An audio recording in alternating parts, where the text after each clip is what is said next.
Hello बच्चों, मैं Ram Kumar Pandey English गुरु channel में आपका स्वागत है। मैं आज आपके सामने एक ऐसा वीडियो लेके आया हूँ, शायद आपको बहुत अच्छा लगेगा and you will get nowhere. ऐसा वीडियो है। तो मेरे चैनल का नाम है English Guru Ram Kumar Pandey, complete channel का नाम है। आपको सारी वीडियो इसी में मिलेगी और बेहतरीन वीडियो आप पाओगे। First of all I would like to say that everybody is very curious to speak English because English has become one type of an international language। बच्चों, ये विदेशी भाषा है और हमारे देश में हिंदी और संस्कृत, उर्दू आदि भाषाओं का प्रचलन है। इंग्लिश का प्रचलन नहीं था, लेकिन now there is a question how to get victory over English. प्रश्न ये है कि इंग्लिश पर हम विजय कैसे पाएँ। आज मैं आपको वो तरीका बताऊंगा। सबको बोलने की इच्छा होती है कि मैं भी अंग्रेज़ी बोलूं, तो बिना क्षण गवाए हुए मैं आपको बताता हूं कि इंग्लिश कैसे बोली जाती है। कदाचित आपको 10 मिनट भी नहीं लगेगा इंग्लिश बोल और आप बोल लेंगे। एक कॉन्सेप्ट मैं बताऊंगा और 10 मिनट भी नहीं लगेगा।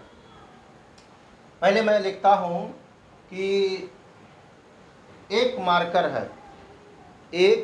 है, इसका ट्रांसलेशन क्या होगा, तो हो जाएगा देयर इज़ अ मार्कर। एक लड़का है, देयर इज़ अ बॉय। एक लड़का है, समझिएगा और ये देखिएगा कि कितने मिनट में समझा रहा हूँ और कितने मिनट में आपको पूरा समझ में आ रहा है और कितना सेंटेंस आप बोल लेंगे।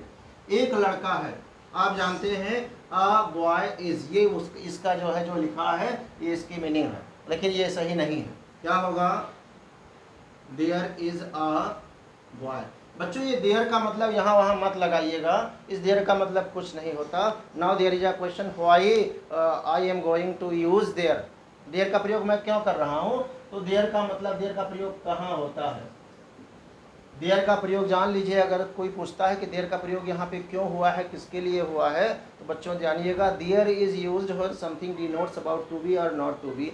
देयर का प्रयोग वहाँ होता है जहाँ किसी भी वस्तु का होना पाया जाए या ना होना पाया जाए। जैसे मेरे हाथ में मार्कर है, तो मेरे हाथ में मार्कर है ना, तो मार्कर मेरे हाथ में पाया जा रहा है, तो देयर इज अ मार्कर।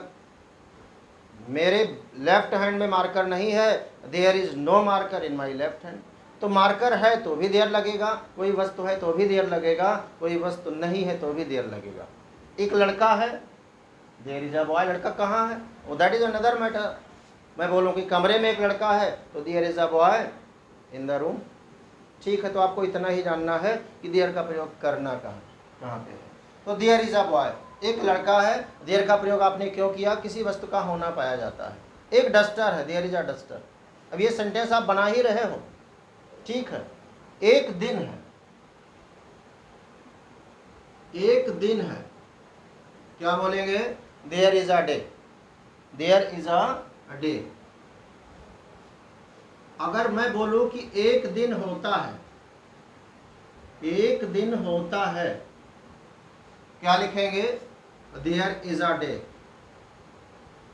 अब एक प्रश्न और उठता है कि सर जी दिन है और होता है, ये दोनों का ट्रांसलेशन सेम कैसे होगा। दोनों का, दिन है और दिन होता है, इसका ट्रांसलेशन सेम कैसे होगा। तो इसका उत्तर आप ही दोगे, क्या, कि कौवा काला होता है। कौवा काला होता है, द क्रो इज ब्लैक। और अगर मैं लिखूं कौवा काला है, तो क्या करेंगे, द क्रो इज ब्लैक। तो होता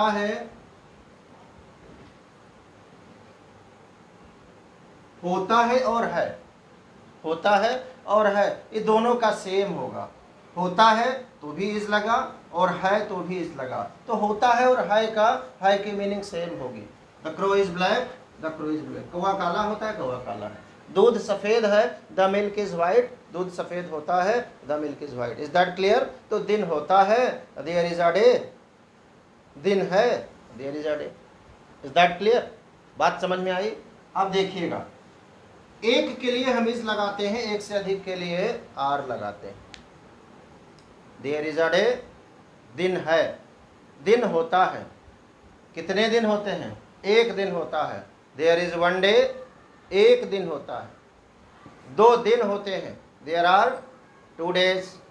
एक से अधिक है तो आर लगाएंगे और उधर डेज कर देंगे। देयर आर 2 डेज, 2 दिन होते हैं। 3 दिन होते हैं, देयर आर 3 डेज। 4 दिन होते हैं, देयर आर 4 डेज। 5 दिन होते हैं, देयर आर 5 डेज। 6 दिन होते हैं, देयर आर 6 डेज। 7 दिन होते हैं, देयर आर 7 डेज। मैं पूछूं कहाँ कहाँ अर्थ मिलेगा, जवाब मिलेगा कि सप्ताह में। कितने सप्ताह में? एक सप्ताह में। अगर मैं बोलूं कि एक सप्ताह में 7 दिन होते हैं तो आपको बोलना होगा देयर आर 7 डेज। कहाँ? In a week. सप्ताह में 7 दिन होते हैं तो 2 सप्ताह में 14 दिन होते हैं, और there are 14 days in 2 weeks. Table पढ़िएगा। 3 सप्ताह में 21 दिन होते हैं, there are 21 days in 3 weeks. 4 सप्ताह में 28 डेज होते हैं तो there are 28 days in 4 weeks. Okay. महीने में 30 दिन होते हैं, there are 30 days in a month. Okay. एक महीने में 4 सप्ताह होते हैं, there are 4 weeks in a month. साल में 52 सप्ताह होते हैं, there are 42 weeks in a year. There are 52. There are what? There is no matter of calculation. It is not. It is matter of how we are going to speak. It is not matter of calculation. तो there are 52 weeks in a year. Okay. अब ऐसे ऐसे हम बोलेंगे। साल में 12 महीने होते हैं, there are 12 months in a year. अब ये बच्चों हो गया, हमें मालूम होगा कि क्या करना है। अब हम क्या करेंगे, अब इसको फ्लो में, जनवरी फरवरी से दिसंबर तक तो आपको आता ही है, तो आप इसमें कितने दिन होते हैं? There are 31 days in January, there are 28 days in February, there are 31 days in March, there are 30 days in April, there are 31 days in May, there are 30 days in June, there are 31 days in July, there are 31 days in August, there are 30 days in September, there are 31 days in October, there are 30 days in November, and there are 31 days in December. हो गया बच्चों? तो मैं ये आपको दिखा रहा था कि एक कॉन्सेप्ट पे देयर इज और देयर आर पे आप कितने सेंटेंस बोल सकते हैं। तो मुझे लगा कि आप बहुत बोल सकते हैं। क्यों? आपके घर में अगर एक वस्तु है तो देयर इज लगेगा, और एक से अधिक है तो देयर आर लगेगा। अपने घर में देखिएगा। अब यहाँ आप पार्ट्स ऑफ बॉडी में देखिए, देयर आर 5 फिंगर्स, एक उंगली है, देयर इज 1 फिंगर। 2 उंगलियाँ हैं, देयर आर 2 फिंगर्स। 3 उंगलियाँ हैं, देयर आर 3 फिंगर्स। 4 उंगलियाँ हैं, देयर आर 4 फिंगर्स। 5 उंगलियाँ हैं, देयर आर 5 फिंगर्स। कहाँ?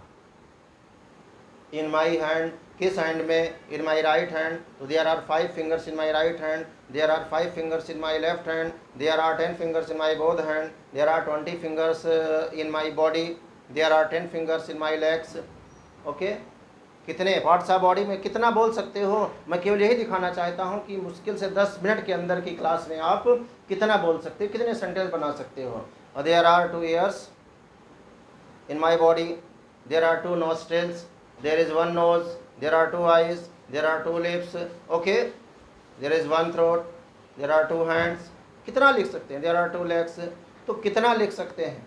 आपके घर में कितने बगीचे आम के, कितने बगीचे में कितने आम हैं? There are 10 mango trees in my garden, in my orchard. ठीक है। तो आप देयर इज़ और देयर आर से मुझे लगता है बहुत बोल सकते हो। जितना आप सोच सकते हो उतना ही बोल सकते हो। There is no problem.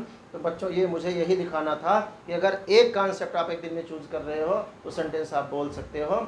इसी वीडियो को मैं अगला वीडियो फिर बनाऊँगा दूसरा टेंस लेकर के। आज मैंने देयर इज़ और देयर आर, इसी को ये प्रेजेंट की बात की। देयर वाज भी कर सकते हैं। एक लड़का था, देयर वाज अ बॉय। अनेक बहुत लड़के थे, देयर वर मेनी बॉयज़। तो ये देयर वाज और देयर वर पे भी है, बहुत लड़के होंगे मैदान में, बहुत लड़के होंगे।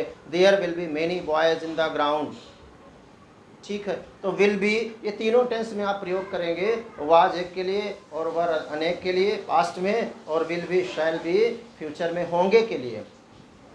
हैं, साथी थे और होंगे। तो देयर विल बी और there shall be, there was, there were, there is, there are, ये तीनों टेंस का कैलकुलेशन है, क्लासिफिकेशन है। आप इसमें बहुत सारे सेंटेंस बना सकते हैं। आप स्वयं देखिएगा कि मुश्किल से 10 मिनट की क्लास में कितना सेंटेंस बना सकते हैं। तो ऐसे आपको तमाम सारे सरप्राइजिंग वीडियो मिलेगी मेरे इस चैनल में। इसको आप बढ़ाते रहिएगा। एक प्रकार का परोपकार है कि मैं आपसे कोई चार्ज नहीं ले रहा हूँ। तो इसको कम से कम नेम एंड फेम ही होता रहे आपका और आपके टीचर का।